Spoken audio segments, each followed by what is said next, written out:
Hello everyone, welcome to senior science. आज की इस वीडियो में आपका वेलकम करते हैं एक न्यू टॉपिक के साथ जिसका नाम है स्टेरलाइजेशन टेक्निक। अब स्टेरलाइजेशन टेक्निक अगर आपने नहीं पढ़ी है या आप इस टॉपिक को नहीं पढ़ते हैं तो इसके बिना आपका जो बायोटेक्नोलॉजी सिलेबस है वो बिल्कुल अधूरा है।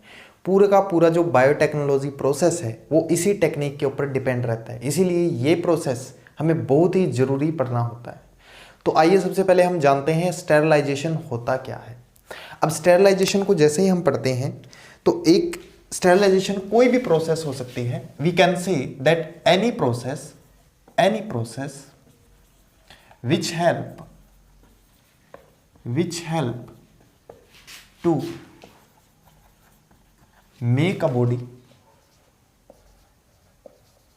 या फिर कोई भी मीडियम है और एनी ऑब्जेक्ट, किसी ऑब्जेक्ट को, किसी बॉडी को या फिर किसी मीडियम को फ्री फ्रॉम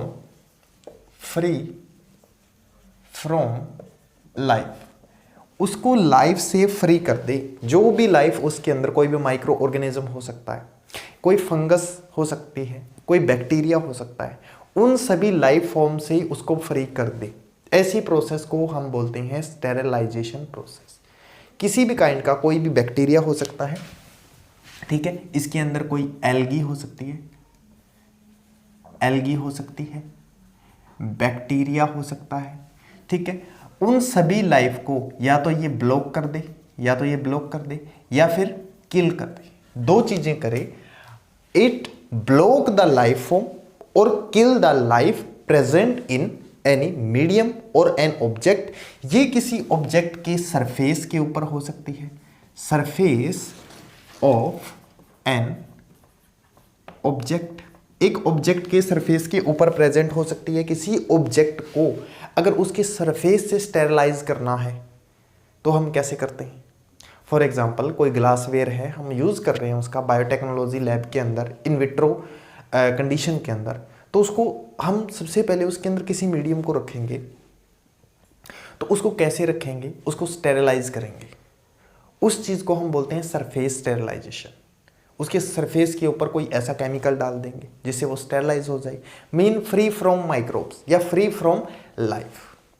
उसको पूरा का पूरा लाइफ से फ्री कर देना, या जितनी भी लाइफ उसके ऊपर प्रेजेंट है उन सभी को किल कर देना, ठीक है। और उसको बिल्कुल स्टेरलाइज कंडीशन बना देते हैं। या मीडियम के अंदर है, इन मीडियम स्टेरलाइजेशन, ठीक है, मीडियम के अंदर है।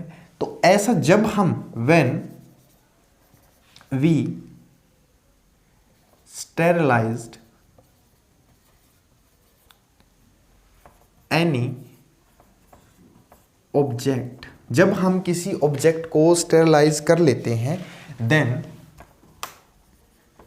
इट बिकम,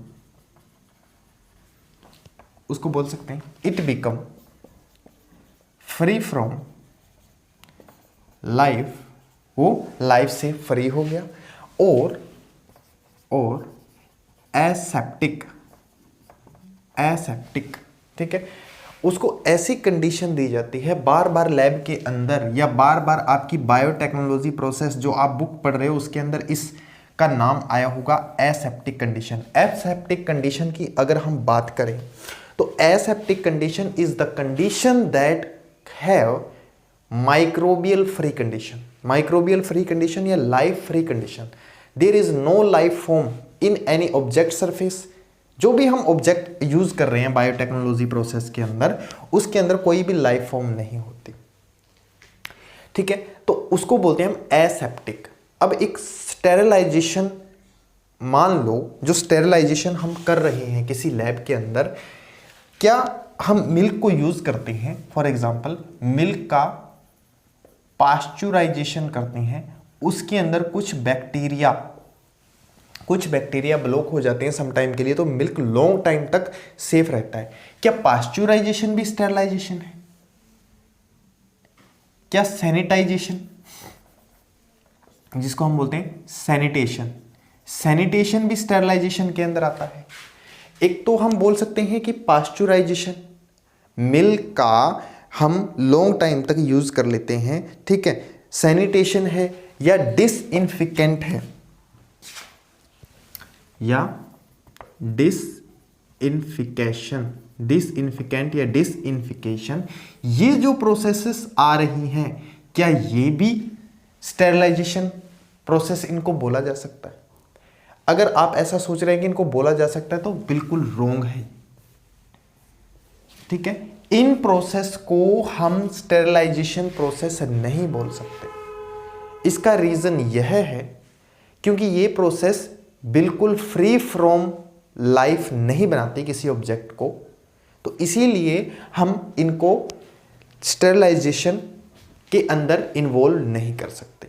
तो ये जो स्टेरिलाइजेशन प्रोसेस है बिल्कुल फ्री फ्रॉम माइक्रोब्स बनाती है, किसी भी ऑब्जेक्ट को, किसी ऑब्जेक्ट के सरफेस को बिल्कुल लाइफ से फ्री कर देती है। फ्री फ्रॉम लाइफ बोल सकते हैं, बट ये लाइफ से फ्री नहीं करती, इसलिए स्टेरिलाइजेशन टेक्निक इन टेक्निक से बिल्कुल अलग है। चाहे वो आपकी डिसइंफिकेशन हो, चाहे वो आपकी सैनिटेशन हो, चाहे वो आपकी पास्चुराइजेशन हो। अब अगर हम बात करें स्टेरिलाइजेशन टेक्निक की, जो स्टेरिलाइजेशन टेक्निक होती है वो हमारे पास कौन कौन से मेथड हो सकते हैं उसको करने के। एक स्टेरिलाइजेशन टेक्निक हमने परफॉर्म करनी है, मेथड कौन कौन से हो सकते हैं? Methods to perform sterilization. पहला मेथड हो सकता है हमारा हीट। अब हीट का मेथड भी अलग अलग तरीके से आता है, एक तो ड्राई हीट होती है, एक स्टीम हीट होती है। ठीक है, दूसरा आता है रेडिएशन, थर्ड आता है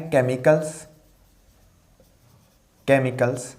अगर हीट, रेडिएशन, केमिकल, इन तीन चीजों का लैब के अंदर बहुत ज्यादा यूज होता है। और एक चीज और आ जाती है जो very very very most important चीज है, जिसको हम बोलते हैं फिल्ट्रेशन। इसके बिना बिल्कुल काम नहीं चलता। ये चार बहुत इंपॉर्टेंट है। और इसके बाद आ जाता है हमारा हाई प्रेशर। थोड़ा सा इनके बारे में मैं आपको बता देता हूं, एक बार इनको अच्छे से लिख लेते हैं।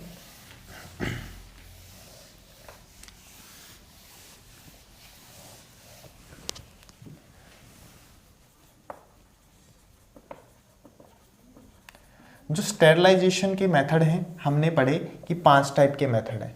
एक हमने बात की हीट, दूसरा हमने बात किया यूवी रेज, ठीक है, रेडिएशन बोला जिसको, रेडिएशन ही लिख लेते हैं यहाँ पे, रेडिएशन। और थर्ड हमने बताया था केमिकल्स। और फोर्थ हम बात करें, हाई प्रेशर। एंड इसके अलावा हमने एक बात की हाई प्रेशर और फिल्ट्रेशन। अब ये यूज कहां पे होते हैं? हीट का अगर हम देखें, हीट 2 टाइप की होती है। एक तो हो गई स्टीम हीट वाला मेथड लगता है, दूसरा मेथड लगता है ड्राई हीट वाला। ड्राई हीट से दोनों तरीके से किसी भी ऑब्जेक्ट को, मतलब अलग अलग ऑब्जेक्ट हैं, अलग अलग तरीके से अलग अलग टाइप के ऑब्जेक्ट को स्टेरिलाइज किया जाता है। ठीक है, मेटल ऑब्जेक्ट है तो उनको मोस्टली ड्राई हीट से किया जाता है, और इसके अलावा कोई सॉफ्ट ऑब्जेक्ट है तो उनको स्टीम हीट दी जाती है। रेडिएशन के लिए किसी इन्वायरमेंट है, ओपन एयर के लिए, एयर को या किसी इन्वायरमेंट को अंदर रख रहे हैं हम कोई ऑब्जेक्ट को, उसको रेडिएशन के अंदर, रेडिएशन में कौन सी आपकी रेज दी जाती है? UV rays. और रेडिएशन का मोस्टली यूज किया जाता है हेपा फिल्टर के साथ, जो आता है आपका फिल्ट्रेशन के अंदर, हेपा फिल्टर्स। हेपा की हम फुल फॉर्म आगे करेंगे, जो आपका यूज होता है LAF, लेमिनार एयर फ्लो के अंदर। ठीक है, LAF के अंदर होता है, जो स्टेरिलाइजेशन के लिए मोस्ट इंपॉर्टेंट है। हाई प्रेशर यूज होता है आपका ऑटोक्लेव के अंदर। ऑटोक्लेव जैसे कि आप प्रेशर कुकर मान सकते हो, प्रेशर कुकर इसको मान सकते हो। जो स्टेरलाइज कर देता है, फ्री फ्रॉम लाइफ कर देता है। केमिकल्स के अंदर कुछ सोडियम्स के केमिकल्स हैं, ठीक है, कुछ कैल्शियम के केमिकल्स हैं जिनको यूज किया जाता है कुछ जैसे कि हम ले रहे हैं कोई सीड्स वगैरह ले रहे हैं बायोटेक्नोलॉजी प्रोसेस के लिए, किसी सीड्स को ग्रो करना है या किसी लीफ को ग्रो करना चाहते हैं, हम किसी लीफ के पार्ट को ग्रो करना चाहते हैं, किसी लिविंग मटेरियल, प्लांट का कोई लिविंग मटेरियल है या एनिमल्स का कोई लिविंग मटेरियल है, उसको फ्री फ्रॉम माइक्रोब्स करना है, तो उनको हम इन चारों मेथड में से सिर्फ एक केमिकल मेथड अप्लाई करते हैं जिसके अंदर सोडियम, ठीक है, हाइपोक्लोराइड हो सकता है या कैल्शियम हाइपोक्लोराइड हो सकता है, इनका यूज किया जा सकता है।